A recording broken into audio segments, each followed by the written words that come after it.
النهارده ان شاء الله هنتكلم عن الابره المزدوجه، تستخدم لأني مكان وطريقه استخدامها. خلاص، بس قبل ما نبتدي ما تنسوش تعملوا لايك وشير وكومنت حلو كده، صلوا فيه على النبي عليه الصلاه والسلام في الكومنتات.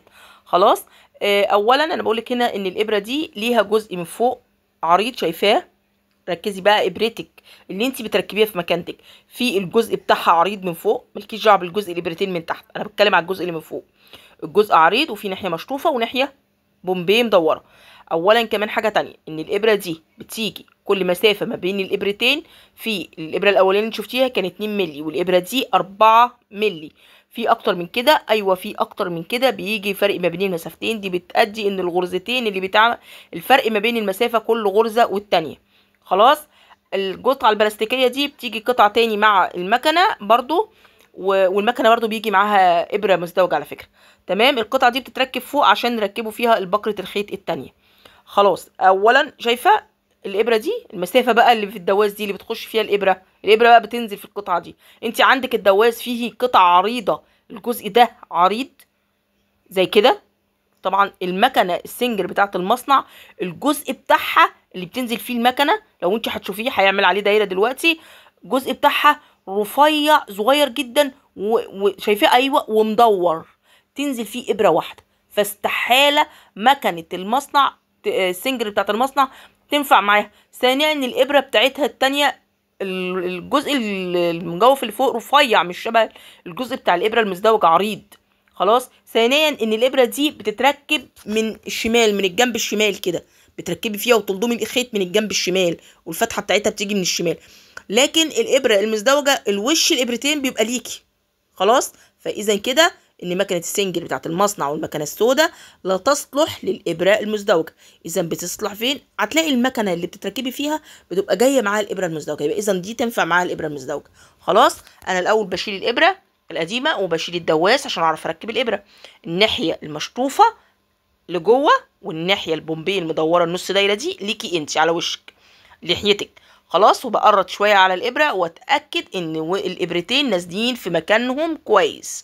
لو مش نازلين في مكانهم، في جزء في المكنه بيتحكم يخليكي ويتوجه الابره يمين وشمال، يبقى لازم الاتنين الابرتين يتاكدوا ينزلوا في الجزء اللي ايه التجويف دوت. فانا بقعد الف بالمكنه كده لحد ما اتاكد، وبالراحه وانا بنزل الابره بايدي عشان ما تكسرش حاجه، اتاكد ان الابره نازله في مكانها. خلاص. هبدا ارجع الدواس تاني وبرضه هتاكد ان الابره نازله في مكانها. خلاص. بعد كده ده هركب الجزء التاني بقى اللي انا جاي زياده اللي عليها ده عشان اركب فيه بكره الخيط. خلاص. وهركب بكره الخيط هنا وهركب بكره الخيط التانيه. اللضمه بقى هي نفس اللضمه اللي انت بتلضميها الابره واحده، هتحطي الابرتين معاهم نفس اللضمه، الاتنين بيمشوا في نفس المجرى بنفس المكان بنفس الحته، ملهاش لضمه تانية وملهاش مكان تاني، هي نفس المكان زي ما بتلضمي المكنه بتاعتك، هي بتلضمي فيها نفس المكنه. خلاص. وبعد كده تبداي تلضمي بقى، تاخدي كل فتله لابره معينه، تحطي الابره هنا وتحطي الابره التانية. ده هنا لون، او اللي انت عملتي الاتنين لون واحد او لون واحد مفيش مشكله، مش فرق، ده هي واحد. خلاص. هيبقى بقى الفرق بقى هنا في تانية وانت بتتني بقى القطعه، وانت بتتني القطعه في المكنه العاديه او وانت بتخيطي في الابره الواحده، وش ظهر القطعه اللي انت بتقفليها ليكي. خلاص. لكن هنا لا، ده وش القطعه اللي انت بتقفليها ليكي. خلاص. يعني وش الخياطه، وش القطعه اللي انت وشها ليكي انت، مش عارفه فاهمين ولا لا، بس هو باين فهي وش الخياطه ليكي انت، والظهر بقى للقطعه من تحت. خلاص. لان اكترتها بتستخدم في تانيات الديل، في تانية الكم من عند الايد. خلاص.